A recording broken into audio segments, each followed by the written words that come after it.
Hi, and welcome everyone to this episode of In the Spotlight, where we shine the spotlight on entrepreneurs, SMEs, and innovators. I am so excited today. I'm actually your host, and I'm so excited to have Jonas Gottler in the our studio today from Kanpla. Hi, Jonas. How are you? Hello, Maxine. I'm super great. Hope the same with you. All right, brilliant. So I'm going to ask you a few questions this morning so that our audience and everyone can really get under the skin of Campler, get to know who you are. So just starting with, please tell us a bit about yourself and your career. Yeah, thank you. A bit about myself. Well, my name is Jonas. I'm from Denmark, living in Denmark, where we have our company as well, originated. 22 years old and co-founder of Kanpla and COO there.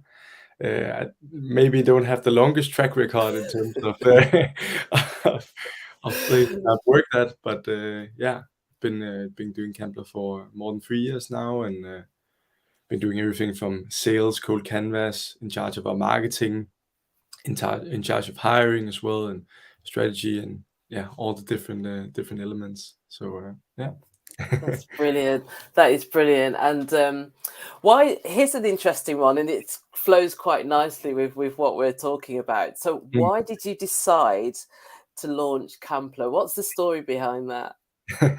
Well, the story is that we actually launched it while we were studying in high school, and it actually came from our own personal experiences with just the cafeterias, the canteens, and everything around there. So we could see that at the end of the day, there were a lot of food waste or leftovers from the cafeteria, and no real communication from the canteen towards, oh, we have this much left, or you can come here and get it and order it. And we thought, okay, that seems kind of weird. There's no real relationship with the cafeteria or the canteen, uh, since we come there every single day and eat. And we could also see the queues were pretty pretty massive problem. A lot of students or pupils were leaving and going outside to eat because of the long queues. And we thought, okay, maybe it could be done in a more efficient way. And that's when we started to research and spoke with the kitchen chefs and spoke with a lot of different kitchen chefs from around the area. And we could hear that the production on the day was very much based on gut feeling as well. Knowing, okay, it's going to be 300 today, 500, how many is joining?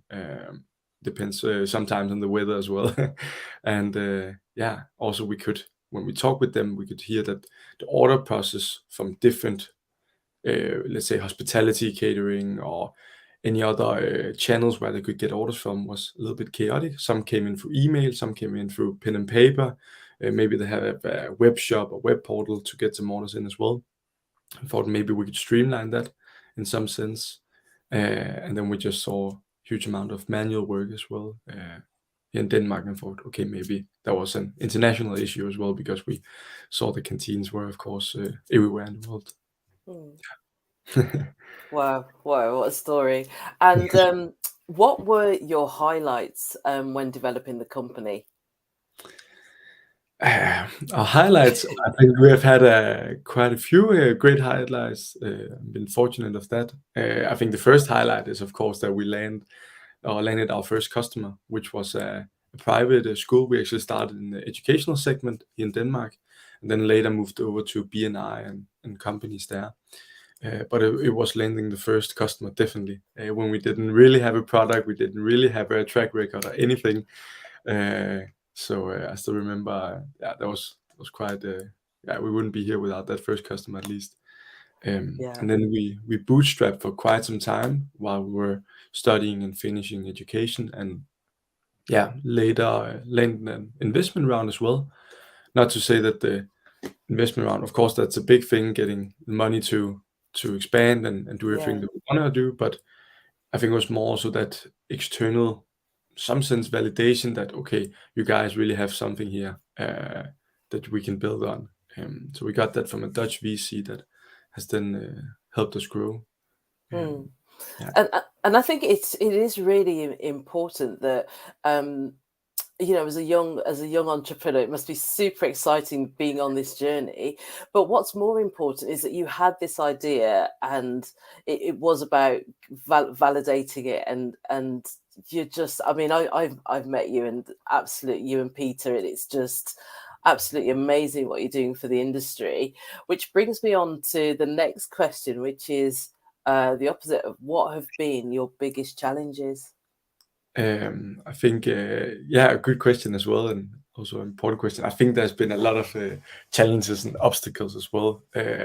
Maybe a lot of small ones that are there every single day, and problems that needs to be taken care of in some sense. I think the biggest challenge is, to some degree, on a personal level, keeping the eyes on the ball always, Mm, making sure to always do what's the most important, making the right trade-offs as well, on the product and business, because we can't do everything. mm, That's why we have chosen to only focus on contract catering, really narrow down our beachhead there. And then the same thing as well, landing the first customer, both in Denmark, but also when we expanded abroad, because yeah, it's just hard when you don't have a track record in that specific yeah, country. Uh, yeah. Yeah, well, hopefully we can help with that. yes. Okay, so next question: what do you feel are the future trends in our industry, and how can we prepare for the change? Yeah, super great question. I think definitely we've seen contract catering and like the office spaces change over the last couple of years, Mm, and I think this would be a continuous thing. We saw future of work and this hybrid remote thing that needs to be taken into account. So I think it will be a continuous challenge from the operator's point of view to kind of accommodate for the needs of the yeah, customers, the changing needs. And one of the changing needs is definitely also the sustainability agenda, and working with that as well. How do we minimize food waste? How do we communicate food waste out to the guests so they are aware of which products to order, what thing they can do as well.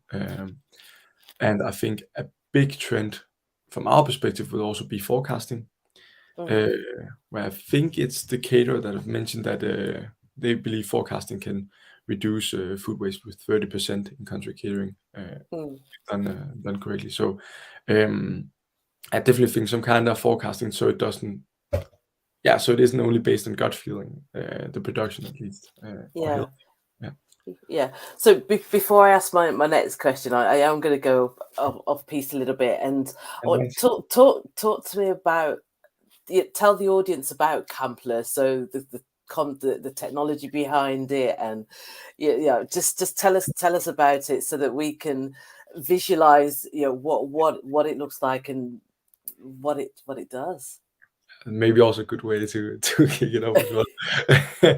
So we've developed a two-parted solution where on one end we help the kitchen chefs and the HQ of these contract catering companies operating multiple different sites and customers and locations, with not only managing all their menus and all their orders and all their offerings as well in one place, um, but also creating a better relationship with their guests and customers through communication, loyalty, feedback on the food to improve. And, so it's a combination of sales and communication and loyalty. So everything that the country catering operation have. Um, and we see ourselves as being the full front of house experience. So it's everything front of house towards the guests, if that makes sense. So next to the backend system, we have an app as well, or a digital solution, where the employees and the guests can either go in pre-order, they can do scan and go, they can book their hospitality catering, but also give feedback or see what's on the menu and everything there. Um, Yeah. So yeah, how you mentioned food waste earlier, and yes, how do you help our audience and clients manage their food waste with yeah, Campler? yeah. So some parts of it is, for example, the selling part, which is a way to do it more, I would say, proactively before the production happens, or at least before the given day.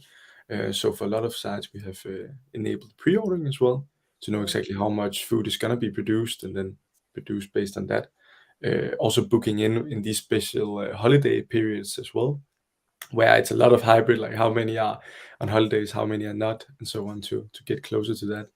And furthermore, also sell leftovers, where we have a tailored setup for that, if there's anything left. Then we're also working a lot, and that is kind of also our vision, to work with forecasting as well, to get closer to the production as well, based on historical data and different touch points there.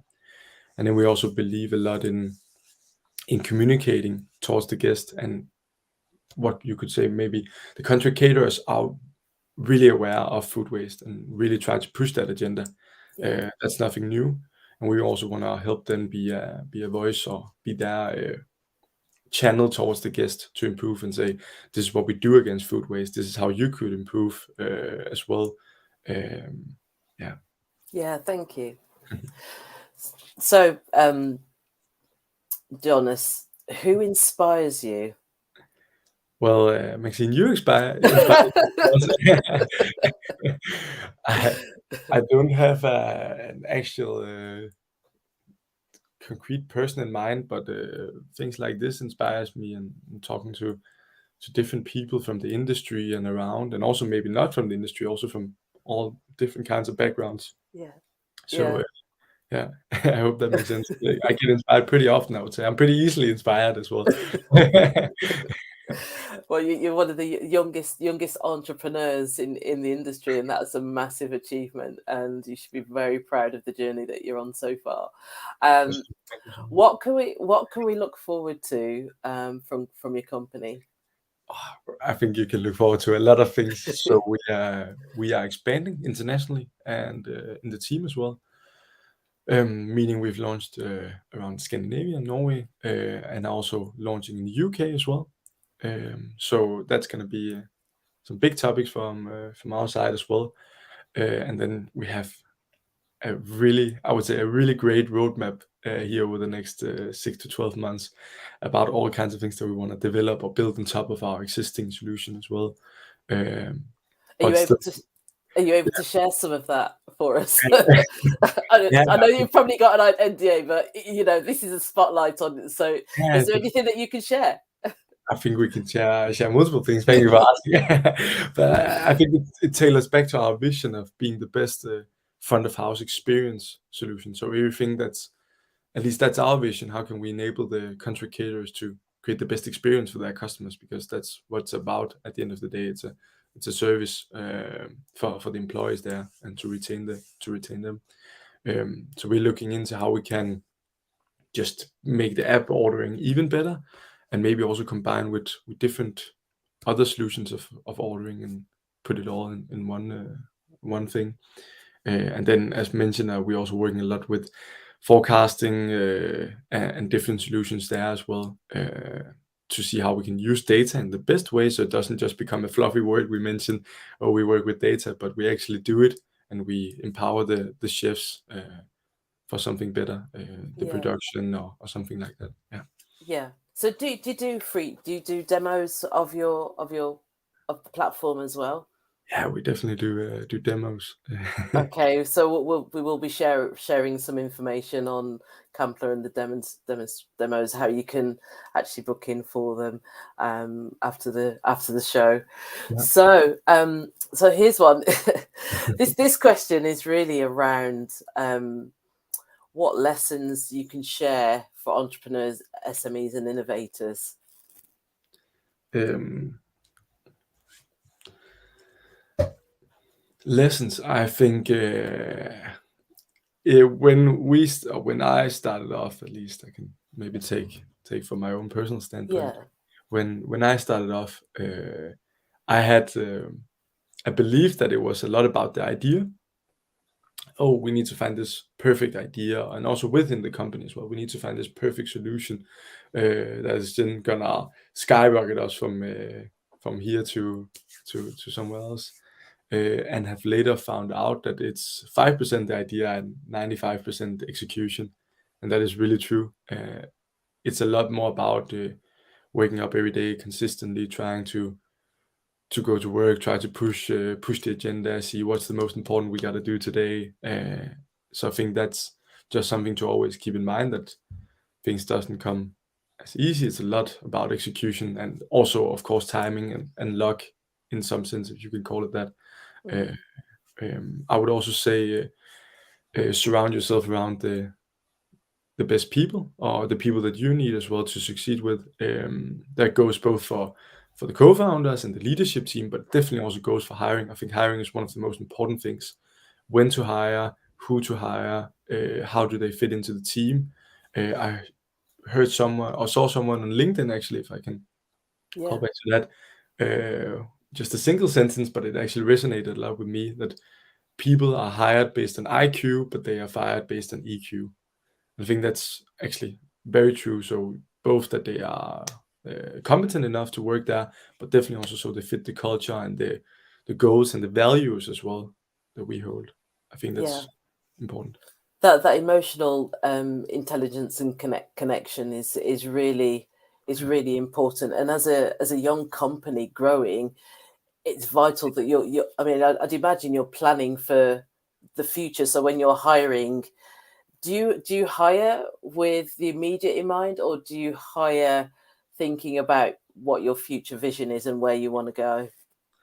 Yeah, so we hire based on our future vision, but hiring takes time as well. Finding the right people, and Yeah. so we need to start a little bit early, and that's also a risk sometimes for a company in our stage. It's becoming less of a risk, of course, as we go, but in the beginning, it can be a big risk if we spend, let's say, 3 months finding the perfect developer, and then they are not the right fit, and then we need to spend 3 more months finding all of a sudden we are set back maybe 5 to 6 months before they are ramped up and starting to work. So yeah, it is a risk of hiring, especially the first international hires. Yeah, how's that going? So so with the, I know because we met in the UK, and it was a great evening. Yeah. And so in terms of the hiring internationally, how's that progressing, and what can So we look forward to? happy you're asking. We're actually looking for our first UK country lead. So we've grown, gotten the first customers in, initial customers there, and now we're looking for the first actual hire in the UK to work with expanding there. Okay, Yeah. that's great. That's great. So tell us. I know I'm going a little bit off No, off it's piece, perfect. but it's. I just want to get as Yeah. much. I just want to know as much as possible, and just to Yeah. share with the audience just how amazing your company is. So in terms of where's next in terms of your expansion? So next is definitely UK is not a small country from our point of view. So definitely a lot of growth there, and work that needs to be done in order to succeed there. And then we are also looking into to the Netherlands as well, potentially. Hmm. And then we are still in the research phase of figuring out what are the next steps after that as well. Yeah. Yeah. Oh, that's amazing. So how can we access your services, Jonas? You just give me a call and no, I think yeah, we go to UK pretty often, so we can always set up physical meetings. But the system is online, and yeah, pretty easy to get onboarded and into the system, or get a demo online if people are interested in that. So yeah. Okay, that's great. And just a bit of a quick fire round now, just to get to know you. So, Uh, what do you like to do to relax? And do you have any downtime where you can relax, or is it 24/7 Kanpla? uh, it's getting yeah. Thank you for asking. I'm trying to also save time for relaxing more, and I think it's important to take breaks as well, and take the holidays as well. What do I do for relaxing? That's a good question. I think I try to go for a walk during the day. If it's an overwhelming day with a lot of meetings, I try to go for a walk and yeah, get a little bit out in the nature as well, if I can. Or yeah, I'll just have do some kind of sport as well. We also do that in with the office. Maybe go out and play paddle tennis, which have become a big thing now, or something like that. Yeah. Yeah, we've got Wimbledon on now, so I guess you've Yeah, in the that's team you've probably got some of the developers that like chance. right. Yeah. What And about is you, it? Maxine? What do you do to relax?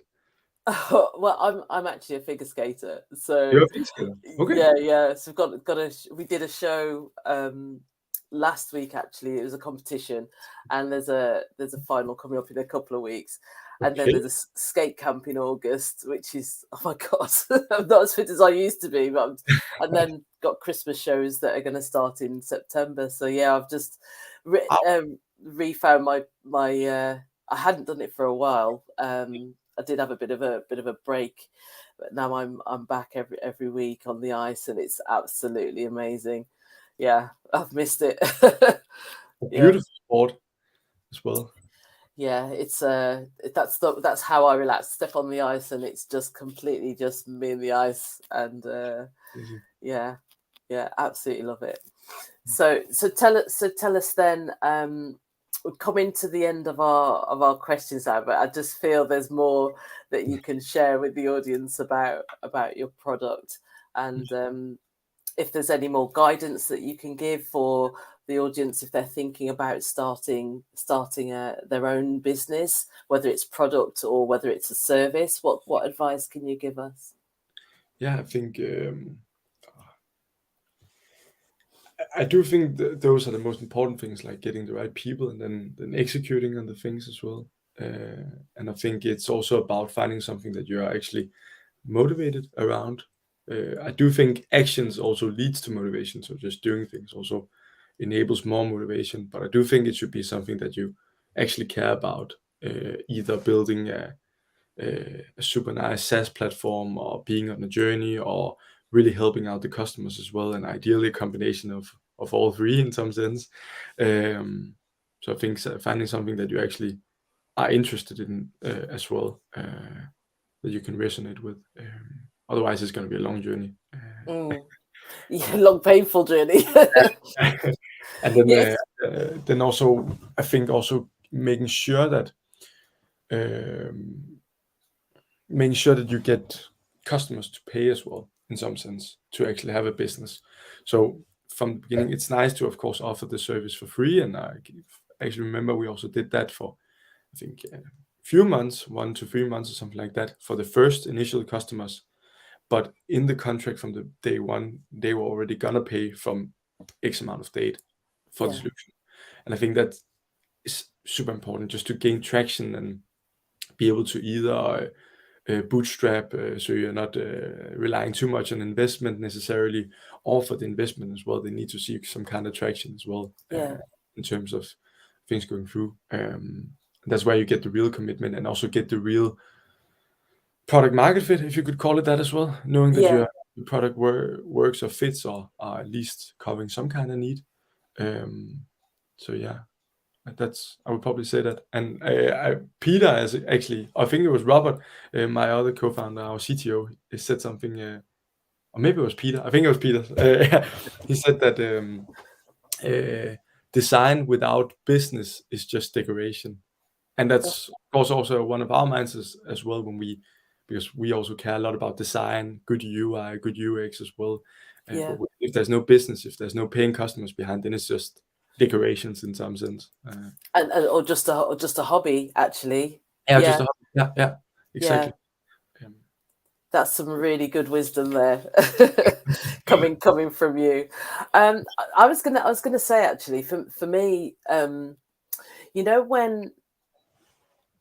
I w- I think as an audience, and as an entrepreneur, one of the things that's resonated with me a lot that you've said there is like the 10%, 5% idea, and the is it 95% execution, and that consistency. That's really resonated with me today, and that consistency. And I just want to just admire Kanpla and what you're doing so much for the industry. And just to the audience, if you haven't seen what they can do, do reach out to Jonas, and he'll be they'll be more than happy to show you the program, and also up and coming countries as well. It's a watch out for this young vibrant company that's hitting the industry by storm. That's what I would say. Okay, so in terms of we're coming to the end of the show now, and I just want to thank you so much for your time today, and really looking forward to seeing you again when you're back in the UK, and I want to hear all the stories about your new customers, who's come on board, Yes, yes. and as you know, we're always here and just open to support you on your journey, Jonas. So I just want to thank you for today. Maxine, thank you as well so much. Really appreciate it. And yeah, really appreciate all the support. Thank you for having me on the show as well. Thank you, Jonas. Take care. Yeah, take care.